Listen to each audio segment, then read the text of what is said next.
Nabasa mo mga galaw ko! Sige! Sumugod ka! Sa mustang muli, kaibigan, sa video to isa-isayin nga natin ang bawat nakalaban ni Eugene sa Ghost Fighter. At dahil marami-rami nga sila, simulan na agad natin.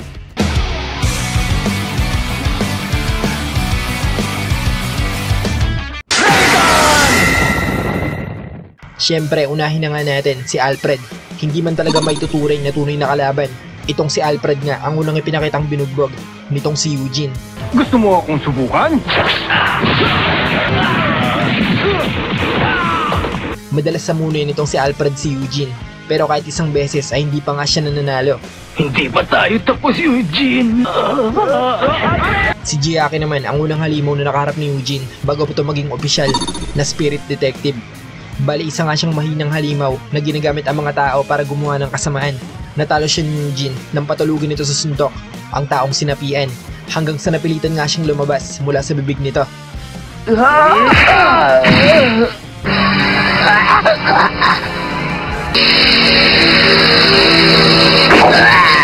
Si Goki o Jerry naman ang unang nakalaban ni Eugene bilang spirit detective. Ito si Jerry, meron siyang 12 kaso. Isa siyang halimaw na walang pakialam sa buhay ng mga tao at ginagawa nga lang pang himagas ang mga kaluluwa nila. Akin na ang kaluluwa nila. Kumpara sa dalawang kasabwat sa pagnanakaw ng kayamanan mula sa spiritual na mundo, si Goki ang may tuturo na pinakamahina ang utak. Dahilan para siya nga ang unang matalo ni Eugene sa pamamagitan ng ray gun. Tapos ka na ngayon! Paalam sa'yo, Jerry! Bago maging magkakampi, tinalo nga muna ni Eugene tong si Vincent sa isang laban. Kaya mo ba akong habulin, Eugene? Bagamat ginamit niya ang kanyang Jagan form, naisan pa rin siya ni Eugene nang itira nga nito ang ray gun sa direksyon ng salamin ng kapangyarihan. Dahilan para bumanda nga yun patungo sa likuran ni Vincent. Ako tapos! Ray gun!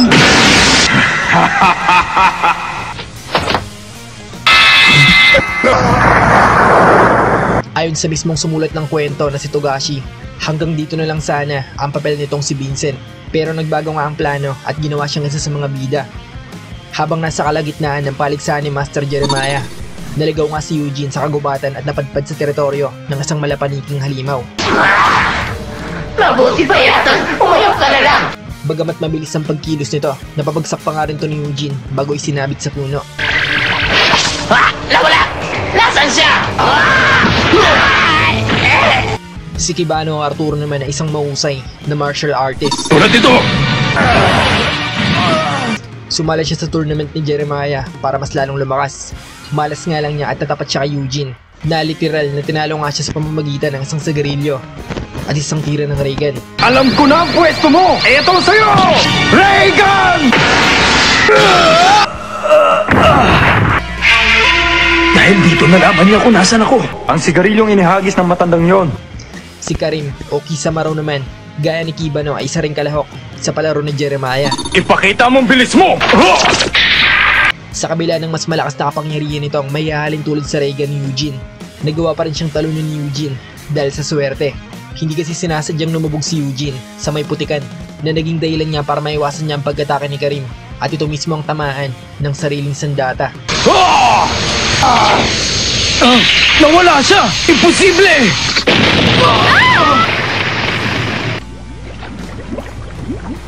Hindi mo to plinano, Eugene, ha? Matapos talunin ang huling natitirang kalahok sa paligsahan na si Kevin. Hindi naman inaasang lumutang ang tunay na katauhan nito, ang halimaw na si Rando o Benjo. Anong problema? Mukhang namumutla ka. Gawin mo na ang lahat na magagawa mo. Ngayong nakita mo na ang tunay na itsura ko. Bale, itong si Benjo ng araw ay may kakayang gumamit ng 79 na magkakaibang teknik. Madali rin itong nagagaya ang kapangyarihan ng kalaban. Gaya na nga lang ng gamitin ito ang ray gun ni Eugene. Tapos ka na! Bagamat walang duda na mas malakas siya, maswerteng natalo pa rin siya ni Eugene nang hindi tumalabang sumpang gagamitin sana niya para palitin to. Dapat raw kasi ay marinig ng biktima ang bawat kataga. Pero dahil nabarahan nga ng lumot ang tenga ni Eugene, pansamantala tong nabingi.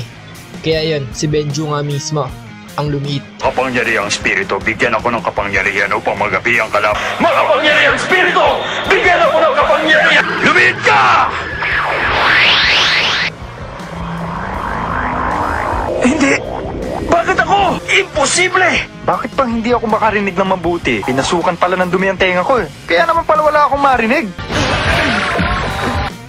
Sino ba namang makakalimot rito kay Lazarus at sa kanyang tanyag na linya?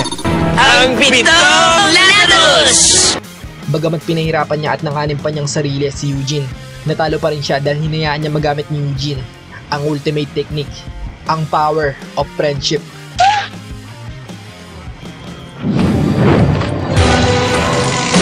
Saan nanggagaling ang lakas niya? Kay Jenny? Kung hindi niya sana ginamit si Jenny para galitin si Eugene, baka sakaling hindi siya nakatikim ng spirit shotgun.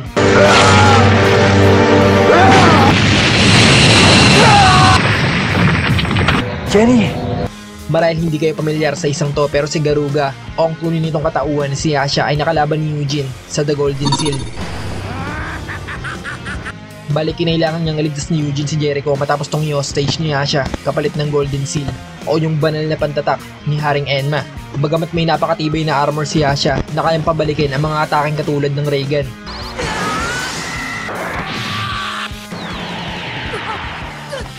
Nagawa nga siyang talunin ni Eugene nang maisipan nitong gamitin ang magma laban sa kanya.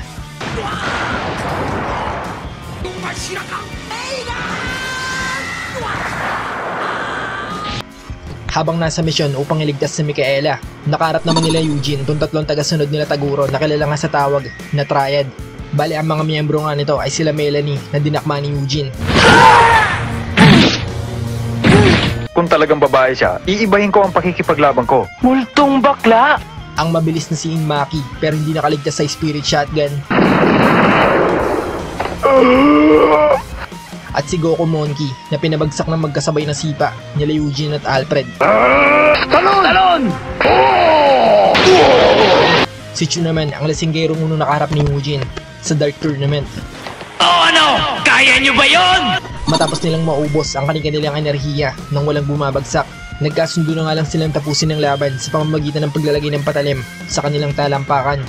Ang mga patalim na ito ang magtatakda na mananalo. Kung sino mang unang lalagpas o aalis sa pwesto ay matatalo. Matapos ang walang humpay na pagpapalitan ng suntok, nagtapos nga ang laban sa kung sino may mas matigas na bungo.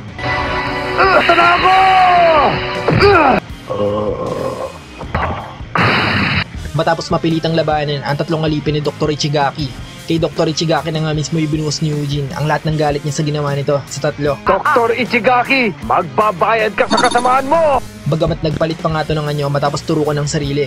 Akala nyo ba kaya nyo akong tapusin ng gano'n lang kadali? Hindi ako gano'n kadaling talunin. Atinwan niyo ang galit ko! Bale wala pa rin yun dahil ilang suntok nga lang ang kailangan ni Eugene upang patalsikin siya sa labas ng ring. Para sa 3 taong biniktima mo!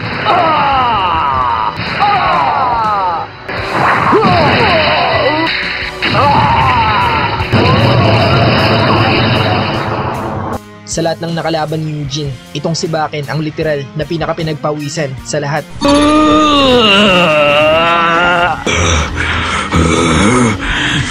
Di pa tayo nag-uumpisa pero pinagpapawisan ka na ng husto. Bukod kasi sa pawis ang pinagmumulan ng kapangyarihan niya, ilang beses nga siyang nagmakaawa kay Eugene bago nito pinagbabali ang mga buto niya. Pasensya ka na. Hindi na ako makakalaban. Si Jinda naman yung kalaban na nagpahirap kay Eugene, hindi dahil sa masyado siyang malakas, kundi dahil mahirap siyang asintahin. Magaling! Handang-handa na talaga lumaban si Eugene sa akin. Idagdag pa na limitado na nga lang yung kaya niyang itira dahil nasayang na nga nung hindi niya tinamaan to. Pero syempre gaya ng ibang laban ay nagawa niya nga to ng paraan. Hinintay niyang lapitan siya ni Jinda bago niya pinakawalan ng fully charge na spirit shotgun. Kaya yun, na one hit. Manda ka! Spirit Shotgun!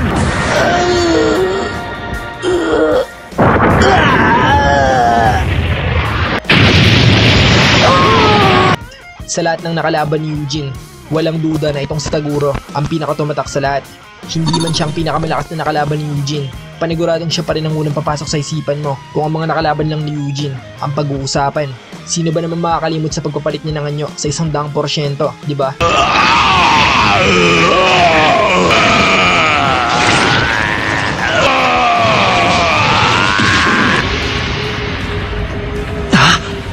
Talagang Talagang napakaangas nun na mapapaisip ka talaga kung paano tatalunin ni Eugene ang isang halimaw na may ganong klaseng kapangyarihan. Huwag mo akong mamalitin!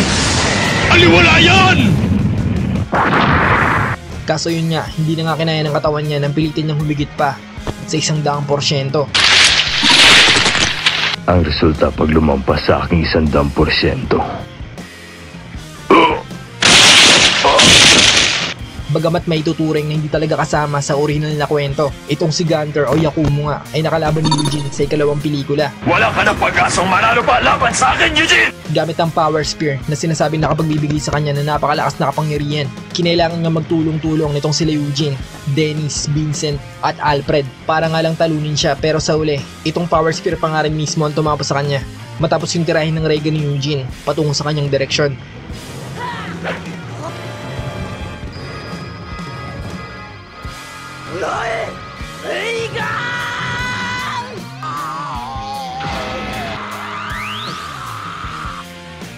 Habang hindi masasabing tunay na kalaban, sandaling ang pinahirapan ni Kaido si Eugene sa pamamagitan ng pagtapak sa anino niya. Hanggat ako'y nakatapak sa anino mo, hindi ka makakagalaw. Masasayang lang ang lakas mo pag pumalag ka pa. Habang nasa loob ng teritoryo ni Game Master, kinailangan niyang talunin ni Eugene ang bawat kalaban sa loob nun, hanggang sa lumabas nga ang malahiganting final boss ng laro.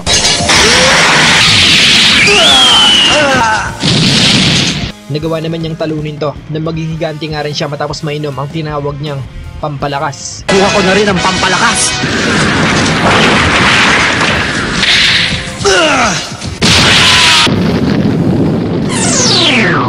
Ang nanalo ay si Eugene. Bagamat isang tao lamang, natagalan ngang tapusin ni Eugene ang laban niya rito kay Dr. Kamiya.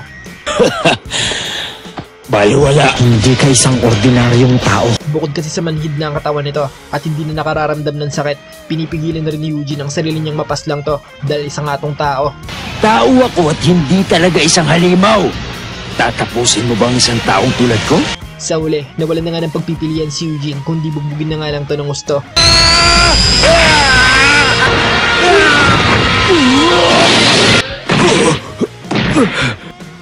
Bagamat hindi naman talaga sila naglaban ng lakas sa lakas, pinahirapan niya ng gusto nitong si Sniper, si Eugene. Tandaan mo lang, Eugene, ang pangalan ng tatapos sa'yo. Hagirit ka namin.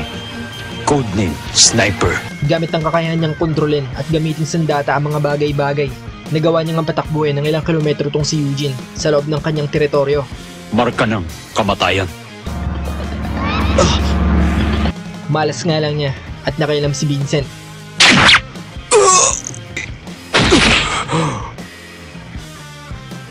Kailangan pa ba ng mahabang paliwanag para rito kay Sensui? Bukod sa isa nga siyang purong tao na may klases na kapangyarihan, siya lang naman ang natatanging nakapaslang kay Eugene sa isang laban.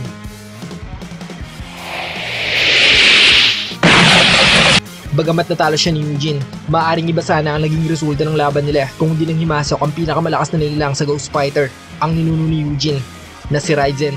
Bus ka na! Sensui! Humilag ka! Matapos ang laban kay Sensui, nakaharap naman ni Eugene ang hybrid version ng Saitama at Luffy, ang kanang kamay ni Raizen na si Yokushin.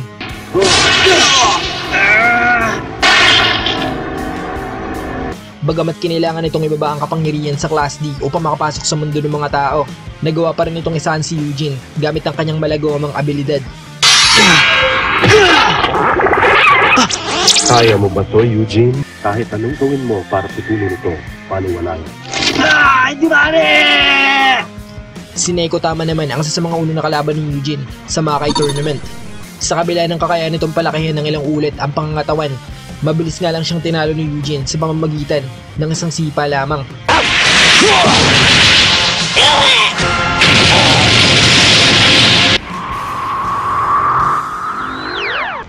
At syempre, ang may tuturing na pinakamalakas sa lahat na nakaharap ni Eugene, si Yomi.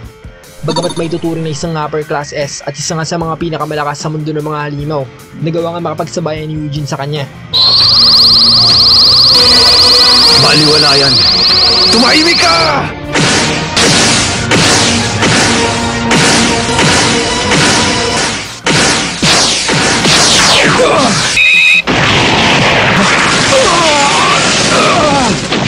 Ibig sabihin ba nito magkasing lakas na sila sa pundong yun? Well, sa totoo lang, hindi pa. Ibinabalang kasi ni Yumi ang antas ng kapangyarihan niya upang pasarapin ang laban nila ni Eugene. Ang malaking pagkakamali niya lang ay hindi niya nga inasahang tatagal ang laban nila ng 3.5 araw. Hanggang dyan na lang ba ang pinagmamalaki mong lakas, Eugene? Yes, ayon mismo kay Eugene sa manga. Ganong katagal nga natapos ang laban nila ni Yumi. At nakakaya nga raw yun dahil bukod sa pinartidaan na nga siya ni Yumi, siya pa rin ang unang bumagsak.